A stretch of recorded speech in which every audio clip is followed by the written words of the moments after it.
They're all held in by these special handles, come latches,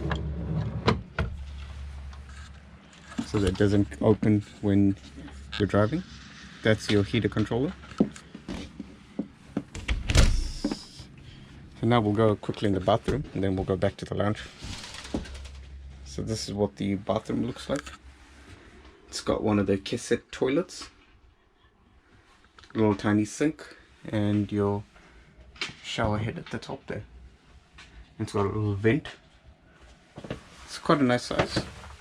As you can see, I'm standing in it and I've got headroom.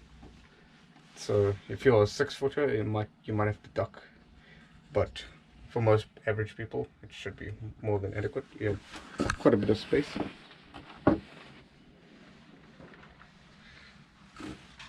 It's quite a nice little unit. It's very spacious. You've got your light at the top there. So now we'll go back to the lounge. Those are the two tables. So that table there goes at the front. This table here goes here. It just sits here.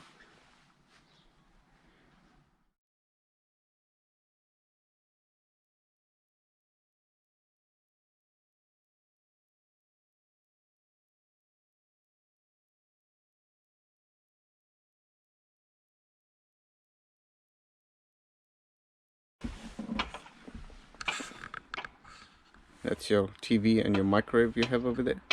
And these are all storage cabinets up here, including a roof vent, which you open just by turning this. And that opens just to give you fresh air and additional light. These are quite nifty cabinets. They just slide up all around.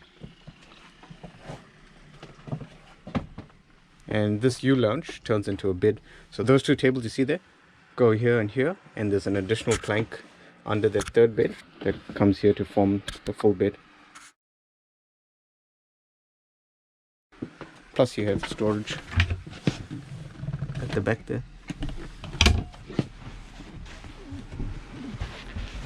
And under these seats you have even more storage.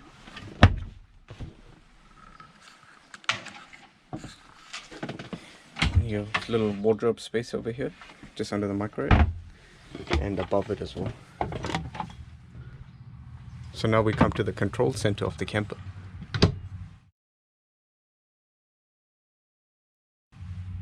This is where you control all your lights, your radio, your CD player, your water heater, water pump, and your toilet. Because the toilet's on an electronic flush, so that's where your switch is for that. Your charge controller and your tank monitor.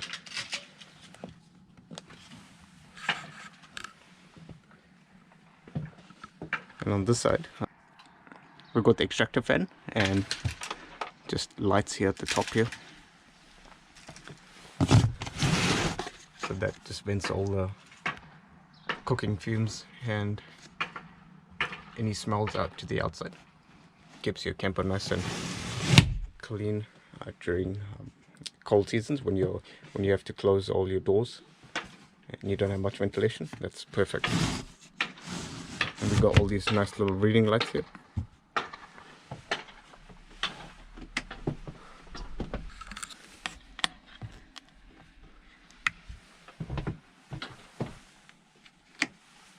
So if we turn on the reading light switch,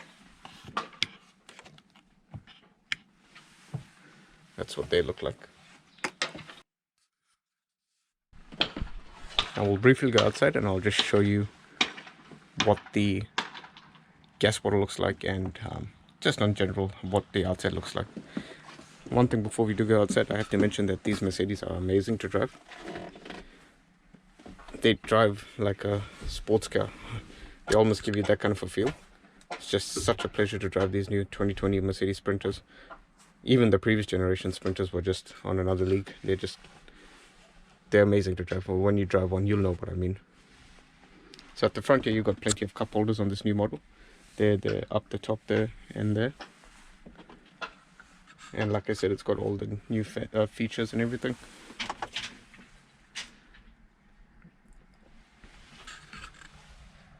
So your shift lever is now just on the column. It's now more over here. So you activate your drive, park, and reverse all from that lever over there in the corner. And it's got some new additional safety features. And if I put it in drive but I open the door, it'll automatically go back into park. This won't happen when you're on speed, but when you're in a car park, it's just a safety feature.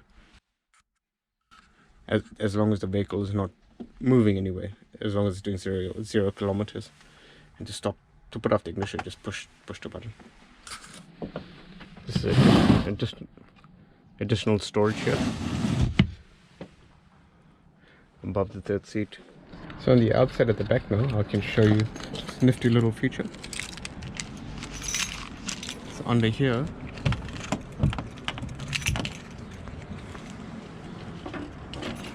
we actually have a barbecue here.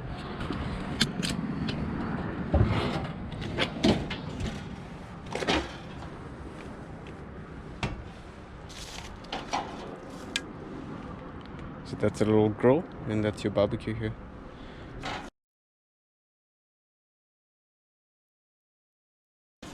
Not many campers are fitted with this feature, but it's quite a nifty little idea, and it works well.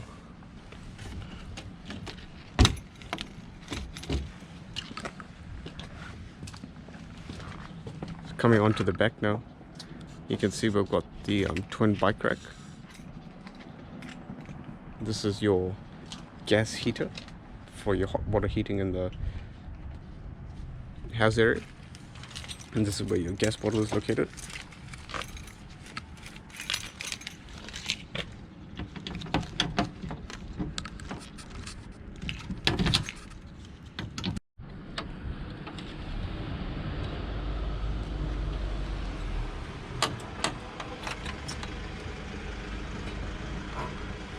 So as you can see, it's a big 90 kg gas bottle, and it's got the shut-off valves there if you ever need.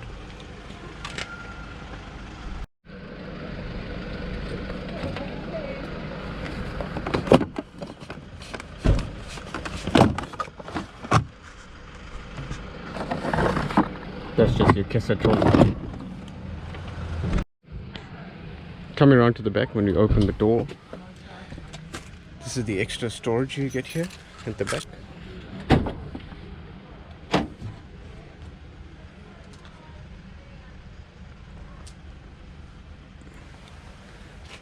Your power lead, fresh water hose, and all of that's kept here at the back. And plus you've got another table here which slides onto the outside just under the barbecue, so you've got an additional table for all your adventures out in the bush or when you're freedom camping. And this is where you fill your fresh water. The tanks in this range from about 82 liters to about 120 liters depending on the particular model. That's where you fill your fresh water, and I'll show you where you fill your grey water now.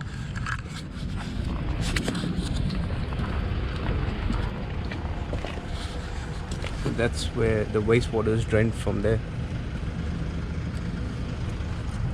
And this is where you plug it in, 240 volts. So the Kea Nomad's fitted with a 2.2 litre turbo diesel engine, which I'll show you what it looks like now. And if you're curious to know, the handle to open it is just over here. So this is the bonnet release handle and the passenger side of the vehicle.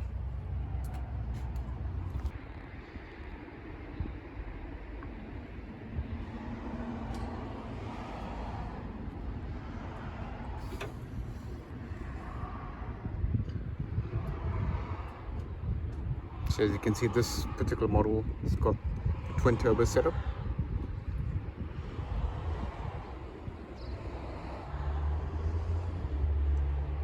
And being a late model vehicle, it's got AdBlue fitted here.